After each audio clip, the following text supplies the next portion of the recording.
শফিকুল আলম ভাই বলবেন, সচিব শফিকুল আলম বলবেন। পরবর্তীতে কিছু বিষয় আছে, সেসব বিষয় নিয়ে আমি কথা বলবো এবং আপনাদের প্রশ্ন নিব। আজকে আপনি জানেন যে প্রেস কনফারেন্স ক্যাবিনেট মিটিং হয়েছে, সেখানে যেগুলো বিষয় ছিল সেগুলো রেগুলার যেগুলো বিষয় সেগুলো বিষয় ক্যাবিনেট ডিভিশন আপনাদেরকে অলরেডি একটি স্টেটমেন্ট পেয়েছেন তো আপনারা। হ্যাঁ, তো এটা নিয়ে আমি আর বিশদ বলছি না। এর বাইরেও কিছু আলাপ হয়েছে। একটা ছিল হলো পাঠ্যপুস্তকের ইস্যুটা। তো ক্যাবিনেটে বলা হয়েছে যে পাঠ্যপুস্তক আগামী মাসের মধ্যে সবাই হাতে পাবেন, সবার হাতে। আরেকটা যেটা বাজারে একটা মানে অনেক অপপ্রচার চালাচ্ছে যে আগে যেগুলো গভর্নমেন্টের সময় দেখেছেন যে আগের গভর্নমেন্টে ওনারা পাঠ্যপুস্তক উৎসব করতেন ওই একদিনের জন্য, দেখাতে চেতেন যে না পাঠ্যপুস্তকটা সবাই জানুয়ারির 1 তারিখেই পাচ্ছেন। কিন্তু আসলে আমরা যা যেগুলো ডেটা পাচ্ছি বা যেগুলো তথ্য পাচ্ছি যে অনেক সময় বেশিরভাগ সময় 2010-এর পরের থেকে দেখা যাচ্ছে যে ফুল ডিস্ট্রিবিউশন হতে হতে মার্চ এবং কোনো বছর জুলাই মাসও হয়ে গিয়েছে। তো এই একটা বিষয়। তো এই বিষয়ে আমরা কাজ করছি। এই গভর্নমেন্ট ইন্টারিম গভর্নমেন্ট কাজ করছে। ইন্টারিম গভর্নমেন্ট প্রত্যেকটা বিষয়ে ইভেন এমন হয়েছে যে যারা পেপার উৎপাদন করে তাদের সাথেও এই গভর্নমেন্ট বসেছেন যাতে জিনিসগুলো এক্সপেডাইট করা যায়। আরেকটা হচ্ছে যে চিটাংয়ের চিফ অ্যাডভাইজার নির্দেশ দিয়েছেন যে চিটাংয়ে আপনারা জানেন যে চট্টগ্রামে প্রতি বছর বর্ষায় খুব পানি সমস্যা হয়, পানি জমে যায়, জলবদ্ধতা হয়। এই জলবদ্ধতা কত কুইকলি নিরসন করা যায় সে ব্যাপারে চিফ অ্যাডভাইজার নির্দেশ দিয়েছেন। আর ট্রাফিকের বিষয়ে, ট্রাফিকটা আপনারা জানেন যে খুব পুরো নগরবাসী থেকে ভোগাচ্ছে। তো সেই বিষয়েও যত কত দ্রুত সলিউশন করা যায়, কিভাবে কি মেজার নিলে খুব দ্রুত এটার একটা ভালো আউটকাম পাওয়া যায়, সেই বিষয়ে যথেষ্ট আজকে বড় একটা ডিসকাশন হয়েছে এবং আপনারা সামনে এই বিষয়ে আরো কিছু খুবই কুইক স্টেপ দেখবেন। Thank you. আমি গত 3 বছরের একটা ডেট দিচ্ছি, সেটা হচ্ছে যে 2022 সালে শিক্ষাবর্ষে পাঠ্যপুস্তক সরবরাহের সর্বশেষ তারিখ ছিল 24/3/2022। 2023-এর শিক্ষাবর্ষে পাঠ্যপুস্তক সরবরাহের সর্বশেষ তারিখ ছিল 17/3/2023। আর 2024-এ ছিল পাঠ্যপুস্তক সরবরাহের সর্বশেষ তারিখ 27/2/2024। Thank you. আমার দিক থেকে বলা যাচ্ছে যে প্রক্লেমেশন বা ঘোষণাপত্র নিয়ে একটি কথা চলছে এবং শিক্ষার্থী যে সংগঠনগুলো আছে ওরা কথা বলছে, মূলত বিশেষ করে বৈষম্য বিরোধী ছাত্র আন্দোলন। তো এই জায়গা থেকে আসলে সরকারের পদক্ষেপ কি এই বিষয়ে আপনাদের আগ্রহ থাকতে পারে। আমাদের দিক থেকে হচ্ছে যে আমরা একটা, যেহেতু ছাত্ররা যখন 31শে ডিসেম্বর প্রস্তাব করেছিলেন যে ওনারা একটি ঘোষণাপত্র দিবেন, কিন্তু সরকার যখন বিষয়টা অনুভব করলেন যে এই বিষয়টা যদি শুধুমাত্র ছাত্রদের দিক থেকে যায় ওয়াইডার কনসেনসাসের বাইরে, তাহলে সেটা হয়তো বাংলাদেশে যে ইউনিটি আছে এবং স্টেবিলিটি আছে সেটার জন্য ক্ষতিকর হতে পারে। ফলত সরকার একটি দায়িত্ব নিয়েছে যে সবগুলো পক্ষের সাথে মিলে একটি ডকুমেন্ট রেডি করবেন এবং আমরা আশা করছি সরকার সবগুলো রাজনৈতিক পক্ষ এবং শুধুমাত্র রাজনৈতিক নয় বরং গণঅভ্যুত্থানের যতগুলো পক্ষ আছে, যত ধরনের পক্ষ আছে সবার সাথে কথা বলে সরকার আগামী সপ্তাহের মধ্যে এই ডকুমেন্টটির ব্যাপারে এবং কবে এই ঘোষণাপত্র, কিভাবে এই ঘোষণাপত্র প্রকাশিত হবে অথবা ঘোষিত হবে সেই সম্বন্ধে সরকার আগামী সপ্তাহের মধ্যেই সবার সাথে পরামর্শ ভিত্তিতে সর্বসম্মতিক্রমে সিদ্ধান্তটি জানাবে। এটা হচ্ছে আমার দিক থেকে একটি আপনাদেরকে বলা। আরেকটি বিষয় আমরা বলতে চাই যে আমরা গত 5ই আগস্টের পরে থেকে দেখেছি যে বাংলাদেশের বিভিন্ন স্থানে মাজার অথবা কাওয়ালি বা গান বা এরকম যে সাংস্কৃতিক বিভিন্ন অনুষ্ঠান আছে এসবের উপরে বিভিন্ন সময়ে হামলা হয়েছে, কিন্তু হামলার ব্যাপারে স্পষ্ট পদক্ষেপ অনেক ক্ষেত্রে নেওয়া সম্ভব হয়নি। আমরা সেজন্য দুঃখিত, কিন্তু আমরা এখন থেকে যেটা ভাবছি যে এখন থেকে কোথাও কোনো গানের আসর অথবা কোনো সুফি সাধকদের মাজার অথবা কোথাও যদি কখনো হামলা হয়, আমরা এখন থেকে যে ব্যবস্থাটা নিব যে আমরা খুবই স্টার্ন মেজার নেব এবং আমরা এখানে কাউকে ছাড় দিব না। এই বিষয়ে আমরা খুবই স্ট্রং পদক্ষেপ নেওয়ার জন্য আমরা প্রতিশ্রুতিবদ্ধ এবং গতকালকে রাত্রে ময়মনসিংহে যে ঘটনাটা ঘটেছে এই সম্বন্ধে আমরা পদক্ষেপ নিচ্ছি এবং সামনে থেকে যা ঘটবে এবং গত 5 আগস্টের পরে যা ঘটেছে এসব সম্বন্ধে আমরা তথ্য সংগ্রহ করেছি এবং যারা এখানে দায়ী আছে আমরা বলবো যারা এখানে অ্যাগ্রিভড আছেন, বিক্ষুব্ধ আছেন, তারা দ্রুত মামলা করুন, আমরা পদক্ষেপ নিব। Thank you.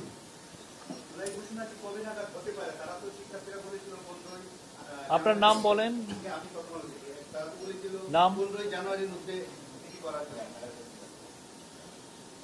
শিক্ষার্থীদের দাবি 15 জানুয়ারি ছিল, কিন্তু সরকার যে জায়গাটি চাচ্ছে যে সবার সাথে যেহেতু কথা বলতে হবে, সরকার হয়তো কিছু সময় বৃদ্ধি হতে পারে, কিন্তু এটা দেরি হবে না, খুব বেশি দেরি হবে না, হয়তো তাদের সময়সীমার কয়েকদিনের মধ্যে এটা হয়ে যাবে। এবং এটা আমরা আশা করি যে এটা যদি ওয়াইডার কনসালটেশনের ভিতরে 15 জানুয়ারি হয়, 15 জানুয়ারি হতে পারে, কিন্তু সরকার যেটা চাচ্ছে যে সব পক্ষগুলোর সাথে কনসেনসাসের ভিত্তিতে করুক। এটা আমরা মনে করি শিক্ষার্থীরা ধৈর্য ধারণ করবে, সংযম দেখাবেন, এবং এইটা সবার মাধ্যমে যদি হয়, সর্বসম্মতিক্রমে হয়, তাহলেই মনে করি এটা বাংলাদেশের জন্য ভালো হবে, সবার জন্যই ভালো হবে। আমি তালিম আজকের পত্রিকায় আপনারা এটা নিয়ে রাজনৈতিক দলগুলোর সাথে কখন থেকে আপনারা মানে বসবেন, বা যেটা বলেছেন আপনি ওনাদের সাথে কথা বলবেন, কখন থেকে শুরু করবেন সেটা? আমরা মূলত ইনফরমালি অনেকের সাথে কথা বলেছি, 31 ডিসেম্বর থেকেই কথা বলছি ইনফরমালি, বাট ফরমালি আমরা আগামী সপ্তাহ থেকে বসা শুরু করব। এবং এই বসার ধরন বা প্রক্রিয়া সম্বন্ধে আমাদের দৃষ্টিভঙ্গি হচ্ছে যে অন্তত যেই সব বিষয়ে একটা প্রক্লেমেশনের দুইটা পার্ট থাকে বেসিক্যালি, যে প্রথমে থাকে আমরা কি কারণে এটা বলছি এবং আমরা কি চাচ্ছি, দুইটা তো থাকে। তো আমরা যে কারণে চাচ্ছি প্রক্লেমেশনটা, আমরা মনে করি এই ক্ষেত্রে রাজনৈতিক দলগুলোর মধ্যে এক ধরনের ঐকমত্য আছে, যে শেখ হাসিনার ফ্যাসিজম এবং এই ফ্যাসিজমের যে ধারাবাহিকতা বাংলাদেশে হিস্টোরিক্যালি, সেটার একটা প্রেক্ষাপট হয়তো আমরা বর্ণনা করবো যদি প্রক্লেমেশনে এভাবে রাখতে হয়। আর প্রক্লেমেশনের দ্বিতীয় পার্টি যেটা আছে যে আমরা কি চাই, এই রাষ্ট্রটা কিভাবে চালিত হবে এখন এই গণঅভ্যুত্থানের গভর্নমেন্ট, সেসব বিষয়ে আমরা মনে করি কয়েকটা বিষয় হয়তো কন্টেনশাস পয়েন্ট থাকতে পারে, বিতর্ক থাকতে পারে, অথবা ওইটা আরো মোর কনসালটেশন দরকার হতে পারে, সেই ক্ষেত্রে আমরা কনসালটেশন করবো। সুতরাং যেসব বিষয়ে আমাদের ঐকমত্য অলরেডি আছে, যে ঐকমত্যের ভিত্তিতে গণঅভ্যুত্থান হয়েছে, সেই ঐকমত্যের জায়গাটা হচ্ছে আমাদের স্টার্টিং প্রসেস, আমরা ওই ঐকমত্যের জায়গাগুলো ধরে শুরু করবো। যেমন আপনারা দেখেছেন যে বিএনপি অলরেডি বলেছে যে যাতে তাদের 16 বছরের যে সংগ্রাম, দীর্ঘ সংগ্রাম, এটা স্বীকৃত, শুধুমাত্র তাদের নয়, আমরা মনে করি যত রাজনৈতিক দল, সাংস্কৃতিক সংগঠন বা বিভিন্ন ব্যক্তি বিশেষেরও তো অনেক সংগ্রামের ইতিহাস আছে। বলতো গত 16 বছরে যারাই নিপীড়নের শিকার হয়েছেন গণতান্ত্রিক লড়াই, সবার কথাই আমরা মনে করি এখানে থাকবে জেনারেল এন্ড ইউনিভার্সাল ল্যাঙ্গুয়েজ, এটা থাকবে। আমরা এটাতে আমরা চাচ্ছি যে এরকম যদি অন্য কারো এরকম প্রস্তাবনা থাকে যেটা পাবলিকলি আমরা পাচ্ছি, মিডিয়াতে পাচ্ছি, এগুলো সবই এখানে অন্তর্ভুক্ত হবে। এটা আমরা চাই ইনক্লুসিভ একটা ডকুমেন্ট, ইউনিফাইড একটা ডকুমেন্ট। উপদেষ্টা, আপনাকে ধন্যবাদ। একটা জিনিস একটু জানার ছিল, দুটো জিনিস। একটা হচ্ছে যে এক ধরনের আলোচনা বৈষম্য বিরোধী ছাত্র আন্দোলনরা পাবলিকলি বলছে যে 72-এর সংবিধান তারা ছুড়ে ফেলে দেওয়ার ঘোষণাও দিয়েছে পাবলিক প্রোগ্রাম থেকে। তো এই প্রোক্লেমেশনের সময় এই ইয়েতে থাকবে কিনা? আর আরেকটি বিষয়, সেটা হচ্ছে যে গতকালকে চিফ অ্যাডভাইজার মহোদয় বলেছেন একই সাথে ন্যাশনাল ইলেকশন এবং স্থানীয় সরকার নির্বাচনের প্রস্তুতি চলছে। সেক্ষেত্রে স্থানীয় সরকার নির্বাচন কি জাতীয় নির্বাচনের আগে হবে না পরে হবে, এই বিষয়ে কোনো ডিসকাশন কিংবা ডিসিশন হয়েছে কিনা? প্রথম বিষয়টি হচ্ছে সংবিধানের প্রশ্ন। সংবিধানের প্রশ্নে এটা তো শিক্ষার্থীদের দিক থেকে একটা দাবি আছে। 72-এর সংবিধান এটা আগে থেকে ক্রিটিক্যালি দেখছেন। 72 সংবিধান যখন প্রণীত হয়েছে তখন থেকে এটা বিভিন্ন রাজনৈতিক দল এটা ক্রিটিক্যালি দেখেছে। এখন বর্তমান বাংলাদেশের প্রেক্ষিত যেখানে আমরা দাঁড়িয়ে আছি, একটা গণঅভ্যুত্থান পরবর্তী সরকার, এখানে আমাদের দরকার হচ্ছে, যদি আমি বলি এক কথা, একটা শব্দই দরকার, একটা জিনিস দরকার, সেটা হচ্ছে ইউনিটি, ঐকমত্য দরকার। এই ঐকমত্যের জায়গাতে যদি আমরা পৌঁছাতে পারি, সংবিধানের ব্যাপারে, সংবিধানকে কি করব, আমরা কি করতে চাচ্ছি, এটা প্রস্তাবনা আছে শিক্ষার্থীদের দিক থেকে, অন্যান্য রাজনৈতিক দল থেকে হয়তো এটা বিরোধিতা আছে। এইটা যেহেতু কন্টেনশাস পয়েন্ট, একটু আগে আমি যেটা বলেছি, যেসব বিষয়ে কন্টেনশাস পয়েন্ট আছে সেসব বিষয়গুলো আমরা আলোচনা করে আমরা এটাকে লিপিবদ্ধ করব। আর নির্বাচনের ক্ষেত্রে যেটা হচ্ছে যে আসলে প্রশাসক দিয়ে আমরা জনগণের কাছে সেবা পৌঁছাতে পারবো কিনা, এই বিষয়ে যেহেতু আমাদের সংশয় তৈরি হয়েছে, এবং আসলে আপনি যদি সিটি কর্পোরেশনের দিকে তাকান বা স্থানীয় ইউনিয়ন পরিষদগুলোর দিকে তাকান, অনেক সরকারি সেবা যেটা জনগণ পাচ্ছে না নিয়মিত বা প্রতিনিয়ত পাচ্ছে না। তো আমরা এটা এনভিসিএস করতেছি, আমরা এটা দেখার চেষ্টা করতেছি যে আসলে এটা কিভাবে করলে প্রশাসক দিয়ে এটা সামলানো, আমরা মনে করতেছি এটাতে ঘাটতি দেখা যাচ্ছে, জনগণ নাগরিক সেবাগুলো পাচ্ছে না। বলতো এটা একটা প্রস্তাবনা আকারে স্যার বলেছেন যে লোকাল গভর্নমেন্ট ইলেকশন যদি হয়, তাহলে যেটা হবে যে নাগরিকদের এই সেবা প্রাপ্তির সুযোগ তৈরি হবে, এবং এটা মনে করি যে এটা রাজনৈতিক দলগুলোর সাথে মানে আলোচনার ভিত্তিতে এটা আমরা অগ্রসর হতে পারবো। Thank you.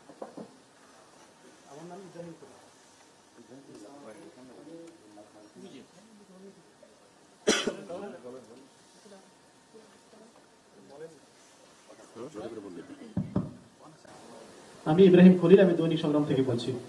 আমার জানার বিষয় হলো নির্বাচনের তারিখ। সেটা হলো যে আমরা এখন পর্যন্ত সেনাপ্রধান থেকে শুরু করে সম্ভাব্য কিছু তারিখ পেয়েছি, সম্ভবত 4টার মতো। আমরা একটু জানতে চাই যে আসলে আপনারা কোন বিষয়টা নিয়ে মানে কত এর মধ্যে আপনারা কাজ করছেন নির্বাচন করার জন্য, জাতীয় নির্বাচন। জাতীয় নির্বাচনের প্রশ্নটা হচ্ছে সংস্কার সাপেক্ষ। এটা আপনারা অলরেডি ডক্টর মোহাম্মদ ইউনূস ওনার বক্তব্যে, মাননীয় প্রধান উপদেষ্টার বক্তব্যে আপনারা অলরেডি দেখেছেন যে এটা হচ্ছে সংস্কার সাপেক্ষ। আমরা সংস্কার কমিশনগুলোর রিপোর্ট এই মাসের মধ্যে পাবো, আশা করি কয়েকটা রিপোর্ট পাবো যেগুলো নির্বাচন সংশ্লিষ্ট। যে প্রথম যে 6টি কমিশন হয়েছিল, ওই 6টি কমিশন মূলত নির্বাচন সংশ্লিষ্ট কমিশন, নির্বাচনের সাথে সম্পৃক্ত, যেমন দুর্নীতির বিষয় আছে, পুলিশ প্রশাসন, মানে সিভিল অ্যাডমিনিস্ট্রেশন, তারপর হচ্ছে আরো যেসব বিষয় আছে, judiciary and constitution and election commission. তো এই কমিশনগুলো বেসিক্যালি যে সংস্কারগুলো করবে বা প্রস্তাবনাগুলো দিবে, এগুলো মূলত ইলেকশন কেন্দ্রিক। সুতরাং আপনি দেখতে পাচ্ছেন যে এই মাসে বা যে সময়সীমা আছে, ওনারা যখন এই প্রস্তাবনাগুলো দিবেন, এগুলো নিয়ে তো আমরা আগেই বলেছি যে রাজনৈতিক দলগুলোর সাথে আমরা একটা কনসালটেশনে ঢুকবো, প্রসেসে ঢুকবো, এবং অন্যান্য স্টেক হোল্ডারদের সাথে কনসালটেশন প্রসেসে ঢুকার পর আমরা আসলে ঠিক করব, রাজনৈতিক দলগুলো ঠিক করবে যে কতটা সংস্কার আমরা করতে চাই এই রাষ্ট্রের। ওই সংস্কার যদি মধ্যমেয়াদী হয়, দীর্ঘমেয়াদী হয়, স্বল্প মেয়াদী হয়, বা কি ধরনের সংস্কার, এটা যদি ঠিক হয়, ওই সংস্কারের মেয়াদ অথবা পরিধির ভিত্তিতে আমি মনে করি নির্বাচনের ডেট ঠিক হবে। সুতরাং এটা আজকালকের মধ্যেই ঠিক হওয়াটা আমি মনে করি না এটা যৌক্তিক হবে। বরং সংস্কার কমিশনগুলোর রিপোর্ট যখন হবে এবং এটার ভিত্তিতে যখন রাজনৈতিক দলগুলোর সাথে কনসালটেশন হবে, তখন এটা স্পষ্ট হবে। এখানে আজকে বিএনপির একজন সিনিয়র নেতা বলেছেন যে শেখ হাসিনার পলায়নের মাধ্যমে 90% সংস্কার হয়ে গেছে, দ্রুত নির্বাচন দেন, কি বলবেন? এটা আসলে নো কমেন্টস আর কি, এটা বলার ওনার বক্তব্য উনি হয়তো বলেছেন, হ্যাঁ উনি হয়তো এইভাবে ভেবেছেন।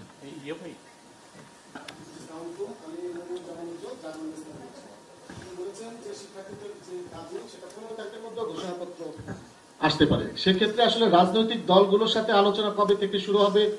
যদি 15 তারিখ, কারণ আজকে 9 তারিখ, ইতিমধ্যে কি আপনারা আলোচনা করে মোটামুটি তাদের আপনি বলেছেন যে কি কি বিষয়ে অলরেডি কথাবার্তা আনঅফিসিয়ালি চলেছে, অফিসিয়ালি কয়টি রাজনৈতিক দল বা সুশীল নাগরিকদের কয়জনের সাথে আপনারা কথাবার্তা এই ব্যাপারে বলবেন, একটু স্পষ্ট করে বলবেন। এটা তো মূলত বাংলাদেশে যে নিবন্ধিত রাজনৈতিক দলগুলো আছে, শুধুমাত্র এটা না, আমরা তো বলেছি যে নিবন্ধিত রাজনৈতিক দলগুলোর বাইরে সামাজিক অনেক সংগঠন, শিক্ষক সংগঠন আছে, কালচারাল সংগঠন আছে, ওদের সাথে আমরা কথা বলবো। এখন সবার সাথে তো আসলে আমরা বসে কথা বলতে পারবো না, অনেক ফর্মালি ইনফর্মালি আমরা কথা বলবো, সেটা আমাদের কথা বলার বিভিন্ন ধরন আছে গভর্নমেন্টের পক্ষ থেকে, এটা আমরা করবো। কিন্তু আমরা যেটা বলতে চাচ্ছি যে ঐকমত্যের ভিত্তিতে হবে এবং কেউ লেফট আউট হবে না, সবার কথাই শোনা হবে।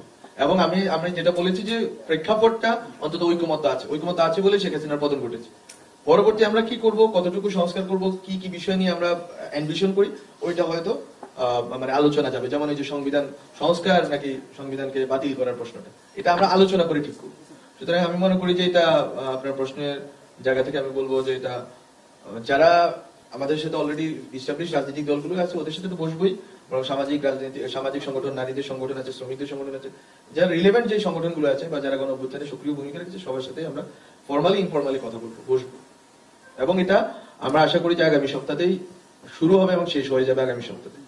আমরা আগামী সপ্তাহটা ধরছি আর কি যে এই কনসালটেশনের জন্য। এবং আরেকটা বিষয় আমি একটু বলে রাখি, এটা বিষয়টা নিয়ে অনেক জলগোলা হবে, সেটা হচ্ছে যে ঘোষণাপত্র কিন্তু প্রস্তাবনা স্টুডেন্টরাও দিয়েছে, অলরেডি তারা একটা প্রস্তাবনা দিয়েছে, এবং ঘোষণাপত্র কিন্তু সরকার দিবে না। সরকার ঘোষণাপত্রকে এবং ঘোষণাপত্রের যে প্রক্রিয়াটা, এটা ফ্যাসিলিটেট করছে, কিন্তু ঘোষণাপত্র আসবে সবার ঐকমত্যের ভিত্তিতে, সব রাজনৈতিক পক্ষ এবং দল এবং সাংস্কৃতিক সামাজিক সংগঠনগুলোর ঐকমত্যের ভিত্তিতে। সুতরাং এই দুইটা জিনিস কিন্তু ডিফারেন্স। আমরা গভর্নমেন্ট নিজে বানাইয়া কোনো প্রক্লেমেশন আমরা দিচ্ছি না, বরং সবার ঐকমত্যের ভিত্তিতে শিক্ষার্থীদের প্রস্তাবনা এবং সবার ঐকমত্য, এই ভিত্তিতে প্রস্তাবনাটি যাবে, ঘোষণাপত্রটি প্রণীত হবে এবং ঘোষিত হবে। জি, আমি কাউন্সিলর জন বিপু, কাজ করি জিটিভিতে। আমার দুইটি কোশ্চেন আছে। একটি হলো, আমরা দেখেছি যে নির্বাচনের জন্য সবচেয়ে গুরুত্বপূর্ণ ভূমিকা পালন করে একদিকে আনসার, অন্যদিকে পুলিশ। তো আপনারা কি মনে করছেন যে এই মুহূর্তে স্থানীয় সরকার নির্বাচন করবার জন্য বাংলাদেশের পুলিশিং সিস্টেম এবং আনসার এটা প্রস্তুত কিনা, এটা আপনারা বক্তব্য দেবেন। আরেকটা বিষয় হলো, ঝিনাইদহের মহেশপুর উপজেলায় একটি নদী সীমান্ত এলাকায়, যেটি ভারতের দখলে ছিল, বিজেপির পক্ষ থেকে দাবি করা হয়েছে সেটি দখলমুক্ত করা হয়েছে। এই বিষয়ে সরকারের পক্ষ থেকে কোনো কিছু খোলাসা করবেন কিনা? ধন্যবাদ। আমরা আপনারা এটা আরো সামনে এগুলো দেখবেন, আর ওইটার বিষয়ে আমার মনে হয় যে অলরেডি এসছে, নিউজ পেপারে এসছে। আপনি এটা বিজেপির পক্ষ থেকে বলা হয়েছে ওখানকার যারা। হ্যাঁ, বিজেপি এখানে রাইট অথরিটি, তার সরকারের সাথেই পক্ষ থেকে কথা বলবেন। না, বিজেপি অলরেডি বক্তব্য দিয়েছে শহীদ ভাই। বিজেপির বক্তব্যই আমাদের বক্তব্য। Okay, thank you. Thank you. আমার মনে হয় আচ্ছা,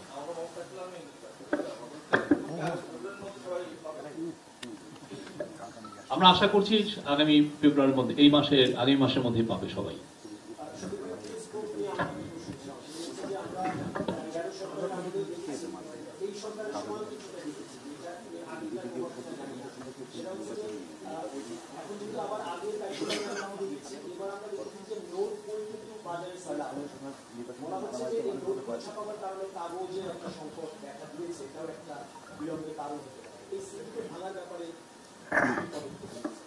নোটবুকের বিষয়টা খুবই একটা কমপ্লেক্স একটা বিষয়।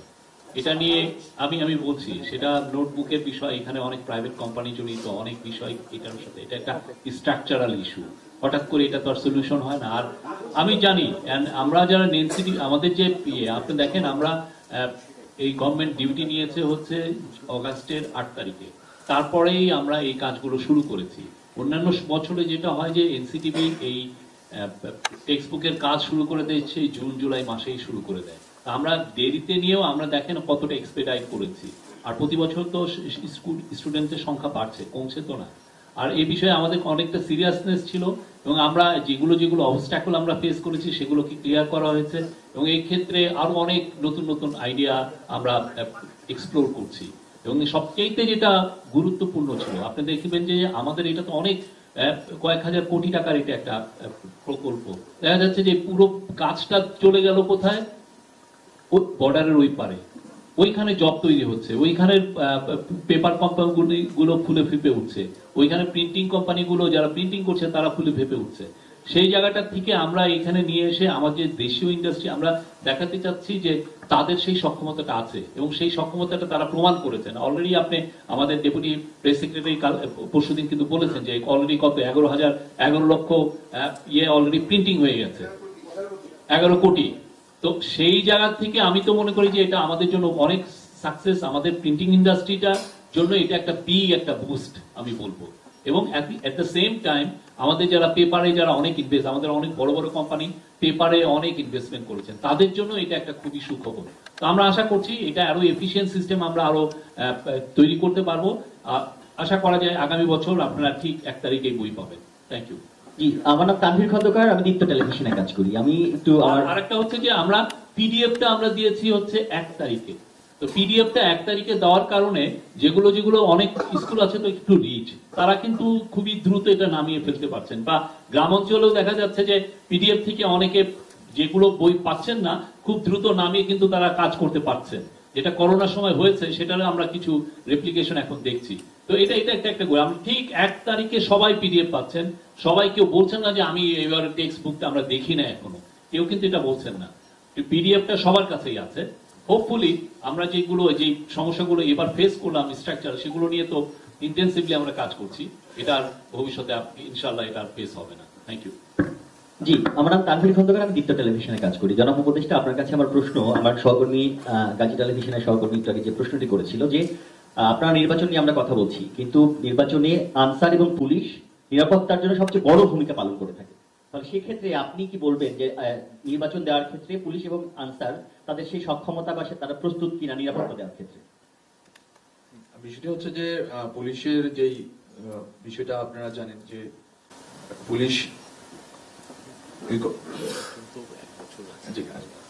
পুলিশের যে ভূমিকা জানেন যে গণঅভ্যুত্থানের ক্ষেত্রে পুলিশের একটা ভূমিকা ছিল।